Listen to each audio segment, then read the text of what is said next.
Hello. So today we're talking about, can you realistically learn Japanese through anime and video games? The simple answer is yes.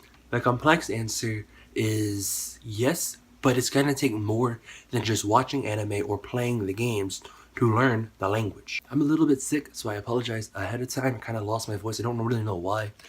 But anime and video games are going to be a very strong tool when you're learning Japanese in the very beginning and even as you go even further.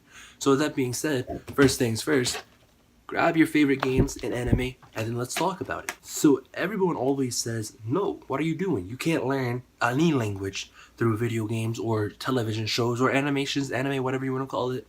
But the answer to that is those people are wrong.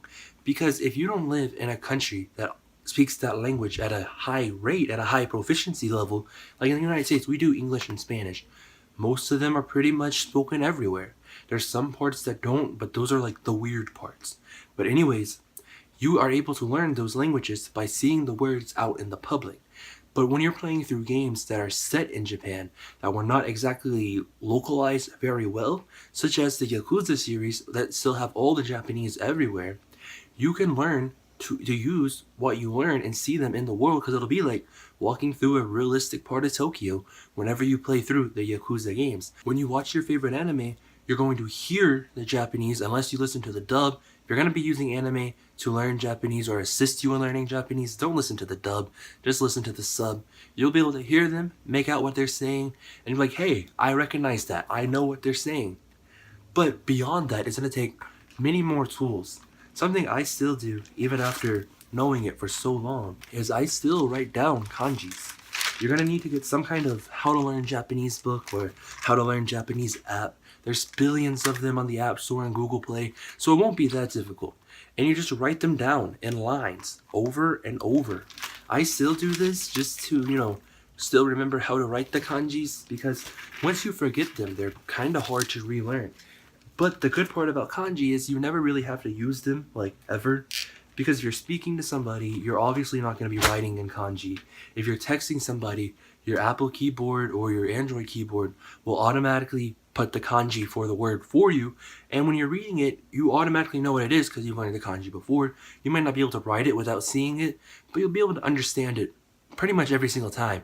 It's like when you're looking at Venn diagrams for science or something, you probably couldn't make that diagram yourself, but when you're looking at the diagram, you automatically know what it is. You know what it means. So that's kind of how kanji is. On top of just writing kanji, you're going to want to get some kind of book that kind of has every single kanji in it and their meanings and how, the stroke orders and stuff goes.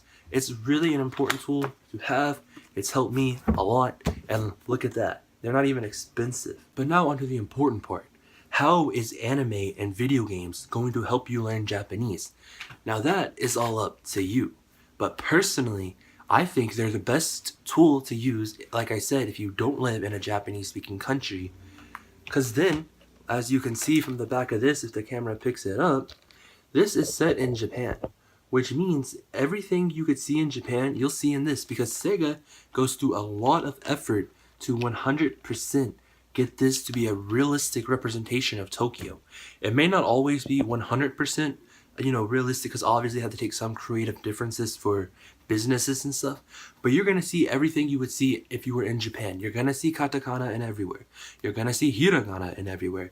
You're going to see kanji in everywhere. You're going to hear simple conversations from the characters inside the game that you can pick up on, and then you can learn what these things mean. And there's always an English translation at the bottom of the screen, so if you don't know what it means, of course you can just read that. But as you learn more and more, words, and you learn how to read it better, then slowly but surely the games like Yakuza will be able to get you to be like, hey, this is how I'm going to practice my Japanese. I don't have anyone to talk it with. I don't have anyone to listen to them speak. I mean, you could just do it off of YouTube as well, but this is more interactive. This is more fun. You could play this in a total Japanese setting, and you could be, learning the words. I mean, this is the localized version because it's cheaper, but you could import the version from Japan without English, and you could play it and just enjoy it just the same. You could use it as a learning tool. Beyond that, there are other games that do a better job, such as Shenmue, and to a certain extent, a lot of Nintendo games do a better job at their Japanese, to English sides than games from Sega do. But that's obvious when it comes to video games because you can interact with it. But how exactly would anime go about teaching you how to speak Japanese? So of course, Toradora, I've talked about it a billion times. It's my favorite of all the animes in the world.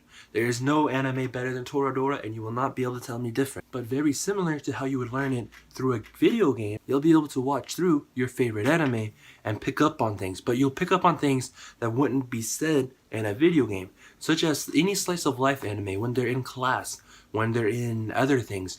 You'll hear words and you'll hear sentences, and you'll hear them at different proficiency levels.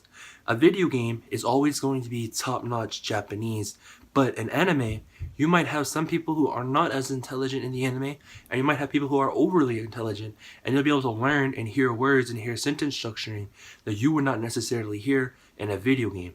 And beyond that, you can rewind an anime much easier than you can go back on a video game to hear things over and over and over until you get it. And on top of that, a lot of anime has, interviews with the cast inside of the special features, or some animes you can just find them online to find the interviews with the cast. And by doing that, you're able to hear more about how people talk Japanese in a day-to-day life. Now combine all the 4 tools I just told you about, and you could honestly get to conversation level fluency for Japanese if you start it right now today, which is February 20th as of the time of the recording. You could be conversation level fluency by like August. And that means you would know about 500 kanji, you would know how to do hiragana and katakana 100%, and you would have basic sentence structuring. I'm not saying you'd be fluent enough to just move to Japan or something, but you would be fluent enough that you would be able to talk to someone over text. You could talk to someone over email. You could talk to someone on Instagram. You could scroll through anime Twitter, or Japanese Twitter, I mean. You could scroll through anime forums in general. You could through anywhere you really want at conversation level fluency. The only hard parts to get to Japanese is native level fluency and business level fluency. Those are pretty difficult when you're just starting out, but you can get it in no time. I mean, abroad in Japan was learning Japanese for, I think he said, about a year before he moved to Japan. So you can get it done fairly quickly if you are truly dedicated to it. And because of that, video games and anime are going to be your biggest tool, because it does no good to learn the words and how to formulate sentences if you don't have a way to practice them in like a real life setting. And thanks to anime and video games, you kind of got a little bit of a real life setting to practice it in. You can practice your listening skills in anime, and you can practice your listening, your translating, and your reading skills in video games, because most video games that are from Japan, like I said, will still keep the Japanese atmosphere, as well as having a ton of kanji and hiragana and katakana all over the place. And once you start learning hiragana and katakana, and you start learning your first basic kanjis, like hyoin, which means hospital, then of course it's going to be a whole new ballgame for you. So at that point, Japanese is very easy to learn with video games and anime, because you'll have a notch above everyone who's only learning the language through books and writing it down. They might know more words, but they're not going to be able to understand it when they hear it. They're not going to know how to pronounce it the best.